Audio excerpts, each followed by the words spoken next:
Selain pujian, golongan selebriti lebih mudah menjadi sasaran kejian, kritikan dan cacian netizen.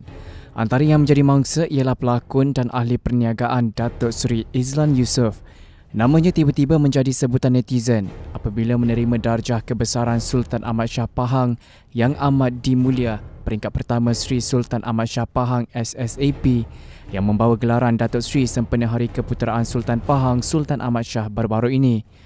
Ramai yang mempersoalkan apa sumbangan Izlan dalam industri hiburan tempatan hingga dia mendapat gelaran berkenaan. Sejak pertama kali menerima darjah Indra Mahkota Pahang DIMP pada 2011 yang membawa gelaran Datuk, dia sudah mula menerima pelbagai reaksi negatif. Kita ni sebagai manusia sentiasa melakukan kekilafan dan juga kita pun ada kelemahan-kelemahan kita sendiri. Ada kekuatan, ada kelemahan, ada kebaikan, ada keburukan. Sebaik mana kita sekalipun, tetap juga akan ada orang yang sentiasa tak puas hati dan berfikiran negatif terhadap diri kita. Abang rasa abang antara orang yang telah berusaha sebaik mungkin untuk cuba mengembirakan ramai orang, tetapi tetap juga mungkin ada yang masih tak puas hati dan masih mahu berfikiran negatif.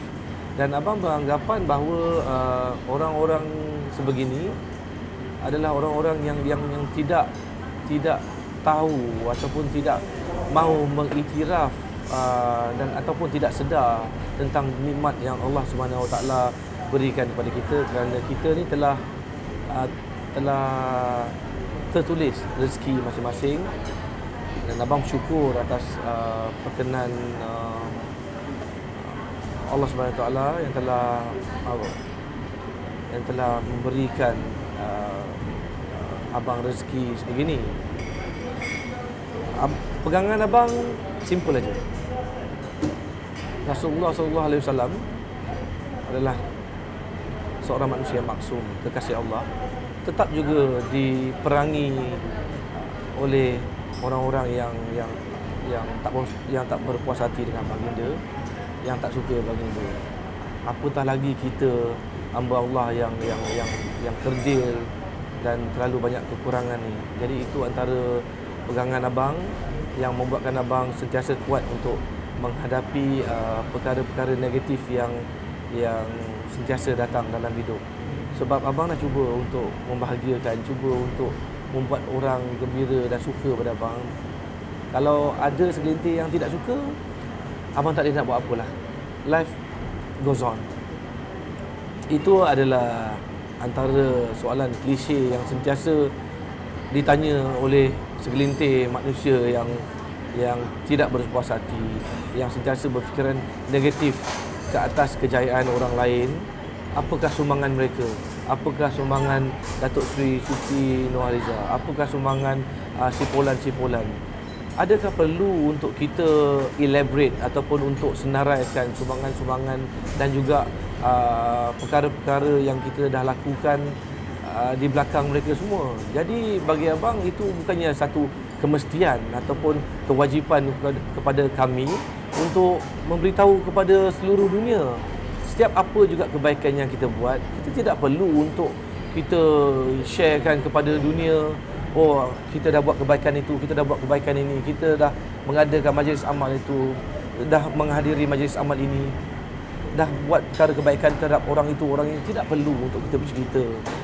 Jadi mereka, bagi abang, mereka ini perlu berfikiran terbuka dan kena lebih rasional. Kerana setiap apa juga yang anugerah yang telah kami dapat berpandukan dan berlandaskan dengan perkara-perkara yang telah kita lakukan sebelum ini. Selain daripada rezeki itu dah memang ketentuan daripada Allah Subhanahu Wa Taala. Jadi bagi abang, sebab tu abang lebih suka untuk bersikap berdiam diri dan tidak perlu untuk abang lower downkan diri abang untuk melayan orang-orang yang negatif sebegini. Pasal apa? Tidak ada keperluan untuk abang memberitahu kepada seluruh dunia. Apa yang kita dah buat, kita diamkan. Siapa-siapa yang di keliling kita tahulah. Mereka ini semua. Sebab apa? Bukannya orang-orang yang sentiasa mengikuti perkembangan. Mereka sendiri pun tidak tahu. Cuma apa yang dia nampak pada masa itu dan dia questionkan balik pada masa itu.